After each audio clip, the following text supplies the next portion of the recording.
Ground zero जो 2025 में release हुई एक्शन थ्रिलर फिल्म है, जिसे तेजस देओस्कर ने डायरेक्ट किया और एक्सेल एंटरटेनमेंट के बैनर तले रितेश सिद्धवानी और फरहान अख्तर ने प्रोड्यूस किया। इस फिल्म में मुख्य भूमिका में हैं इमरान हाशमी, साईं तमहनकर और जोया हुसैन। यह फिल्म 2001 के भारतीय संसद हमले के बाद की कहानी पर आधारित है, जो एक भारतीय बीएसएफ बॉर्डर सिक्योरिटी फोर्स अधिकारी की संघर्ष को दर्शाती है, जो आतंकवादी घाजी बाबा को पकड़ने की कोशिश करता है।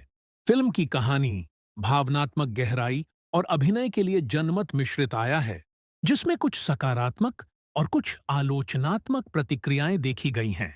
प्रारंभिक तौर पर जनता की प्रतिक्रिया आम तौर पर सकारात्मक रही है और दर्शकों ने इसकी वास्तविक कहानी, भावनात्मक जटिलता और इमरान हाशमी के अभिनय की काफी सराहना की है। फिल्म की कहानी ने कई लोगों को अपनी पकड़ में लिया है, खासकर कश्मीर के जटिल माहौल को दिखाने के कारण। फिल्म का कथानक और थीम दर्शकों को जोड़ने में सफल रही है। फिल्म में देशभक्ति, युद्ध के मानवीय लागत और नैतिक द्वंद्व को पेश किया गया है, जो लोगों से संबंधित हो रहा है। ये तत्व वर्तमान राजनीतिक मुद्दों के संदर्भ में समय पर और प्रभावशाली लगे हैं और फिल्म ने ऑनलाइन काफी चर्चाएं शुरू कर दी हैं।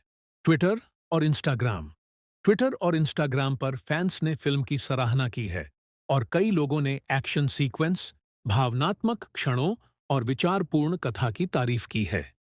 हैशटैग जैसे ग्राउंड जीरो 2025 और इमरान हैशमी ट्रेंड कर रहे हैं, जहां उपयोगकर्ताओं ने क्लिप्स, समीक्षाएं और व्यक्तिगत प्रतिक्रियाएं साझा की हैं।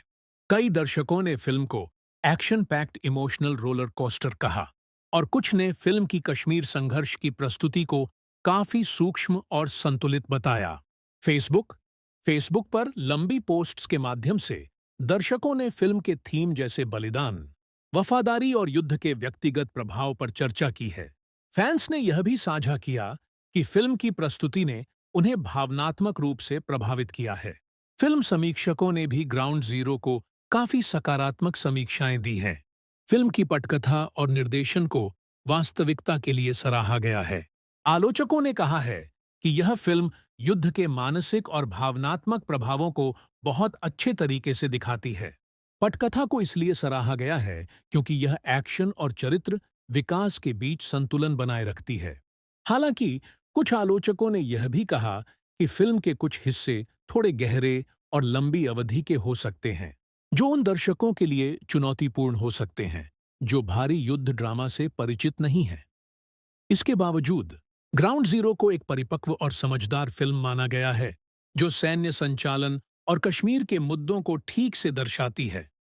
इमरान हाशमी के अभिनय की भी सराहना की गई है, जो फिल्म की भावनात्मक गहराई को बहुत अच्छे तरीके से प्रस्तुत करते हैं।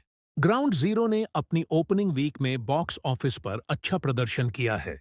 फिल्म का एक्शन और भावनात्मक गहराई का संयोजन उसे एक विस्तृत दर्शक वर्ग तक पहुंचाने में मदद कर रहा है। यह फिल्म सिर्फ भारत में ही नहीं, बल्कि विदेशों में भी अच्छा प्रदर्शन कर रही है, खासकर उन क्षेत्रों में जहां भारतीय प्रवासी समुदाय अधिक है। फिल्म के डिजिटल स्ट्रीमिंग अधिकार अमेजन प्राइम वीडियो ने खरीदे हैं, जिससे यह फिल्म अंतर्राष्ट्रीय दर्शकों तक भी पहुंच गई है। स्ट्रीमिंग उपलब्धता के कारण फिल्म को और अधिक पहुंच मिली है, जो उसकी वैश्विक लोकप्रियता को दर्शाता है। सकारात्मक अधिकतर दर्शकों ने फिल्म को एक विचार प्रेरित अनुभव माना है। युद्ध, वफादारी और भावनात्मक संघर्ष जैसे थीम ने उन्हें गहरे स्तर पर प्रभावित किया है, खासकर वर्तमान भू राजनीतिक संदर्भ में। मिश्रित कुछ दर्शकों ने कहा कि फिल्म का टोन काफी गहरा था, जो उन्हें भारी लगा। कुछ को लगा कि फिल्म के कुछ हिस्सों में हल्के क्षणों का होना चाहिए था, लेकिन अधिकांश दर्शकों ने इसे भावनात्मक रूप से प्रभावशाली माना। आलोचकों ने फिल्म को इस कारण सराहा क्योंकि यह कश्मीर के संवेदनशील मुद्दे को पूर्वाग्रह से बचते हुए दिखाती है। ग्राउंड जीरो में यह दिखाया गया है कि कैसे सैनिक और नागरिक एक बड़े संघर्ष में फंसे हुए हैं। इमरान हाशमी और सहायक कलाकारों के अभिनय की भी सराहना की गई है। कुछ आलोचकों ने यह कहा कि फिल्म का अंधेरा और कड़ा यथार्थवाद थोड़ी अधिक प्रभावी हो सकता है। हिंसा और व्यक्तिगत नुकसान को दिखाना सभी को पसंद नहीं आता और कुछ को लगा कि फिल्म में थोड़े हल्के क्षण होने चाहिए थे।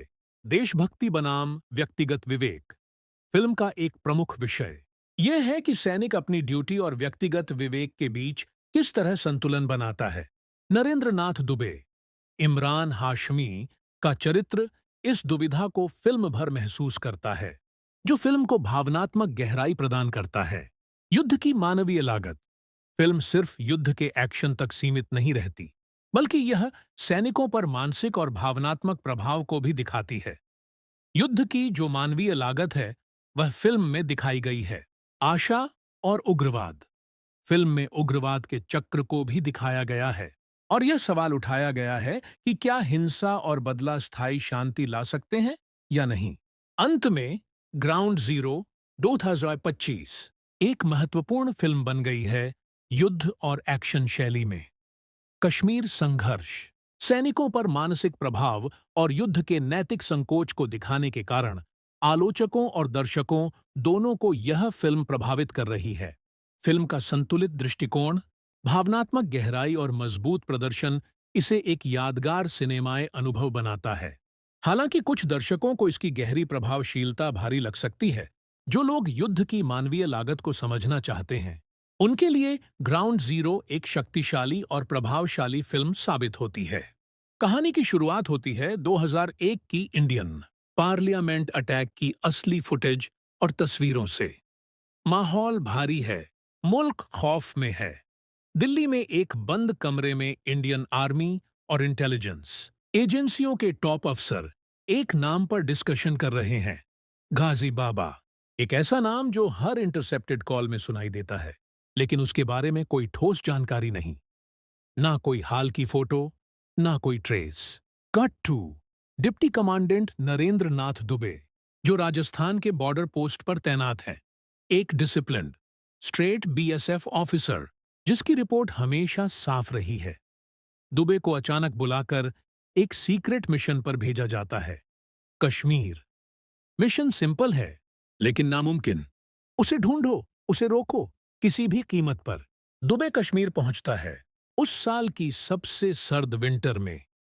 सब कुछ बर्फ से ढका है, सड़कें, छतें, यहां तक कि लाशें भी। उसे कुपवाड़ा के एक स्मॉल इंटेलिजेंस यूनिट से जोड़ा जाता है।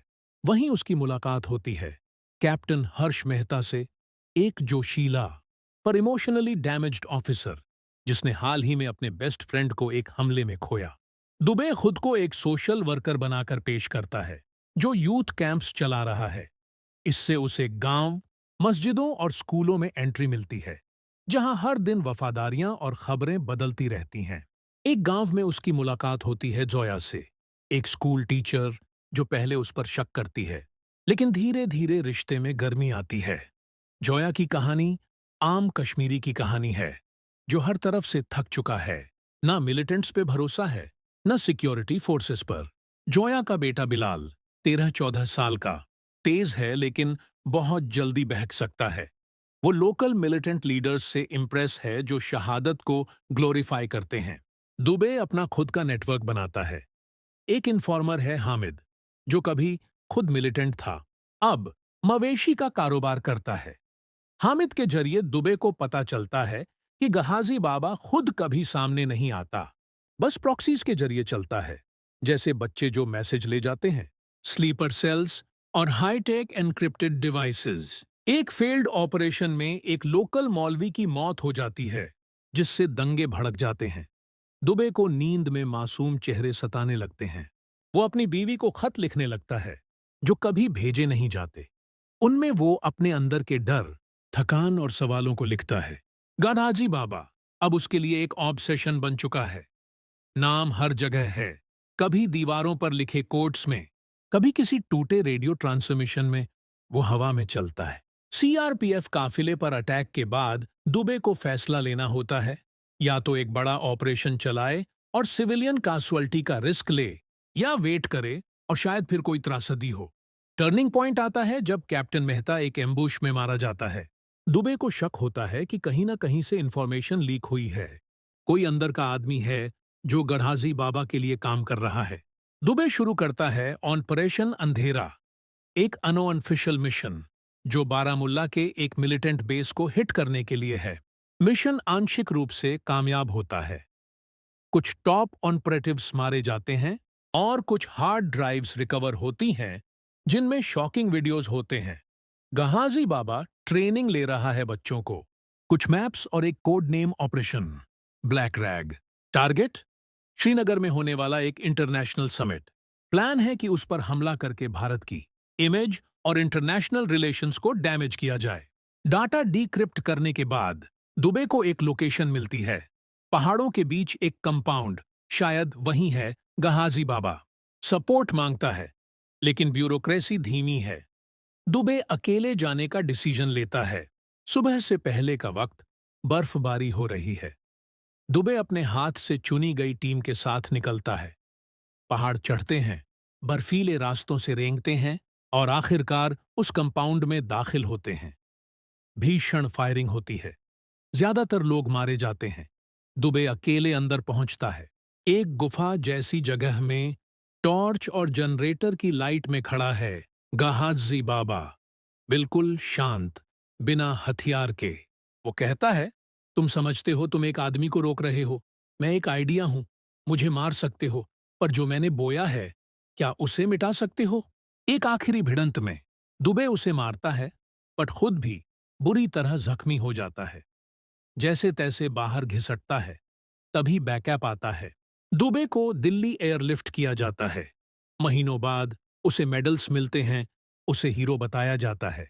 लेकिन उसके अंदर कुछ टूट चुका होता है। पीटीएसडी, बुरे ख्वाब और लगातार बेचैनी उसका हिस्सा बन जाते हैं। वो जल्दी रिटायर हो जाता है और हिमाचल के एक छोटे शहर में बस जाता है। दुबे बाजार में चुपचाप चल रहा है।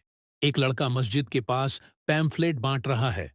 बिलाल, अब 16 साल का, एक कट्टर स्टूडेंट ग्रुप के रंग पहने हुए।